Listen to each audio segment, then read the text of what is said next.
Olá pessoal, bom dia a todos. Meu nome é Lucas e eu vou estar falando hoje um pouco sobre a perspectiva do professor de Química dentro da sala de aula, por meio de um mapa conceitual. Então, partindo aí diretamente para o mapa conceitual, a gente tem esse cenário.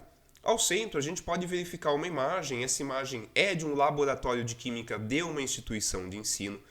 E essa imagem foi escolhida porque o laboratório é justamente o ambiente onde o profissional de química mais vai ter contato, seja na sua trajetória acadêmica, seja na trajetória profissional. Então, seja um bacharelado, uma licenciatura, o profissional necessariamente vai passar por esse ambiente. É um lugar que os químicos têm muita afinidade, por isso que foi escolhido como figura central.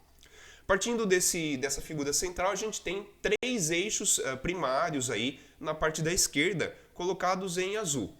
Então, o eixo ali de cima traz para a gente as formações possíveis para um profissional da área de química.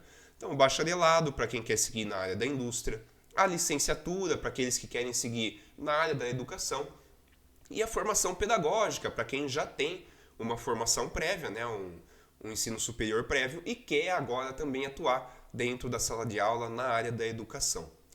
Na parte de baixo a gente tem alguns exemplos de pessoas com quem os profissionais de química terão contato ao longo das suas trajetórias. Então são os discentes, né, os alunos das salas de aulas, serão os gestores, os coordenadores dentro das indústrias, dos laboratórios.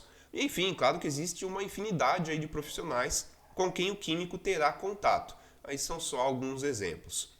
E no terceiro ponto, ali de cima para baixo, alguns lugares onde o profissional de química irá atuar. Então são nas escolas, é nas indústrias, é nos laboratórios de, por exemplo, prestação de serviços, são nos laboratórios de pesquisa e desenvolvimento, enfim, tem também uma gama muito grande de lugares onde os químicos são necessários e são muito requisitados. A partir desses eixos principais, saem dois eixos secundários, um lá em cima em vermelho e outro aqui embaixo também na mesma cor.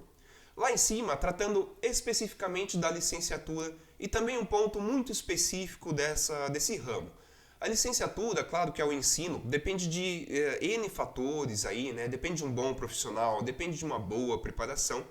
E um outro fator que também está envolvido na licenciatura são as realidades diferentes pelas quais os alunos passam, pelas quais as instituições passam e que o profissional tem que levar em conta quando vai ensinar. Então, a disponibilidade de recursos, a cultura, o jeito de ensinar, o jeito de falar, tudo isso tem que ser muito observado pelo profissional.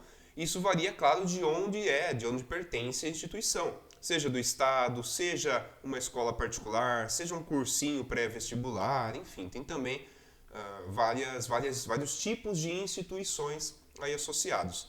Esse, como eu disse, é um ponto da licenciatura, mas é um ponto muito importante que deve ser dito, né, deve ser pensado pelo profissional. Detalhe, esses pontos todos do mapa conceitual foram citados, foram comentados por um professor, né, uma professora real que vivencia a sala de aula dia a dia, né? Tem alunos, tem perspectivas diferentes, enfim. Então, tudo isso aqui que é colocado são pontos levantados em ocasião de uma experiência real, tá? Lá embaixo, no segundo eixo, a gente trata sobre as escolas. E eu trouxe, né, uma perspectiva das escolas sobre o jeito de ensino.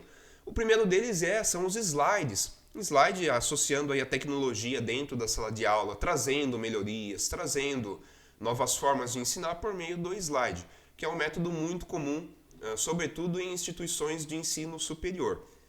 Mas, claro, não pode faltar o método tradicional de lousa, giz, exercícios escritos, né, que é o mais tradicional. Claro que existem outros métodos além do slide, além da lousa. Entretanto, esses métodos não estão disponíveis em larga escala, por assim dizer. A maioria das instituições trabalha mesmo com slides e com a lousa. Então, por isso que esses pontos estão levantados aí. A partir do eixo das escolas surgem aí as competências e as habilidades necessárias para um professor dentro das escolas.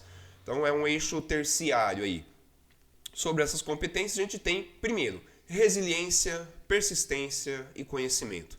Resiliência e persistência para continuar, para garantir que o profissional não desanime, para garantir que o profissional tenha sempre uma carta na manga, né? Então é isso que está envolvido aí na resiliência e na persistência. E o conhecimento, é claro, né? Para um educador é essencial que conheça aquilo que está falando, conheça sobre o assunto que está sendo abordado.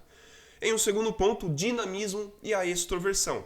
É claro, não é necessário que um professor essencialmente seja extrovertido. Entretanto, quando ele é mais dinâmico, é mais extrovertido, consegue conversar de uma forma mais fluida com os alunos, isso tudo colabora. Os alunos passam a entendê-lo, às vezes até como um amigo, né? Como alguém com quem eles podem contar, claro. E isso ajuda muito dentro da sala de aula, o diálogo entre professor e aluno. Outra grande competência é a gestão do tempo, tanto pessoal quanto profissional. Pessoal, claro, para se organizar entre atividades, entre planejamentos e afins, e profissional. Dentro da sala de aula, uma aula aí com 45, 50 minutos, é necessário estar sempre bem organizado. E por fim, uma habilidade muito necessária é a conquista da atenção e o respeito dos alunos. Então a gente entra numa sala de aula, a princípio desconhecido, é muito importante criar um vínculo, é muito importante que os alunos te enxerguem como eu falei, um parceiro, um amigo e, claro, um mestre, né? Aquele que vai ensinar. E isso tudo está associado a essa conquista da atenção e do respeito. Diante desses três eixos, surge um quarto eixo, que é a perspectiva futura para esses profissionais que atuam em escolas. Então, a primeira perspectiva, muito associada à tecnologia, é que haverá um avanço na educação digital, entretanto, isso em partes. Isso muito por conta das pós-graduações, cursos profissionalizantes, enfim. Essas áreas haverão um avanço da educação digital, um EAD. Entretanto, a educação básica ou então a educação fundamental, né, no caso do ensino fundamental, do ensino médio, não.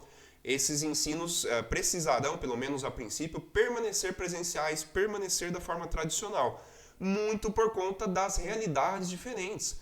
Então, não necessariamente há recursos disponíveis para todos, não necessariamente todos têm o acesso que é necessário para estudar por meio de uma educação EAD. Então, o ensino fundamental, básico, médio, muito provavelmente permanecerá aí no meio tradicional, mas a educação digital avançará sim mais para cursos de pós-graduação e profissionalizantes. Há também, associado à tecnologia, a inserção que já começa a existir em muitas instituições de ensino de elementos de informatização, a exemplo dos tablets. Existem muitas escolas que estão inserindo os tablets, né, distribuindo, claro que aos poucos, para que os alunos consigam aí estar informatizados, estar envolvidos nesse novo meio de educação. E também uma perspectiva um tanto quanto triste, mas que é real, que é observada em sala de aula, uma diminuição da aptidão e do desejo dos discentes em tornarem-se professores. Então, antigamente havia um grande gosto dos alunos por se tornar professores, muitos queriam estar dentro da sala de aula quando se formassem, e hoje já não. Hoje a quantidade de profissionais, né, de alunos que querem se tornar profissionais da área de educação reduziu muito. Isso por diversos fatores. O principal deles é que os próprios alunos enxergam a dificuldade associada a administrar aulas, a organizar o tempo, a ter essas competências que foram comentadas anteriormente.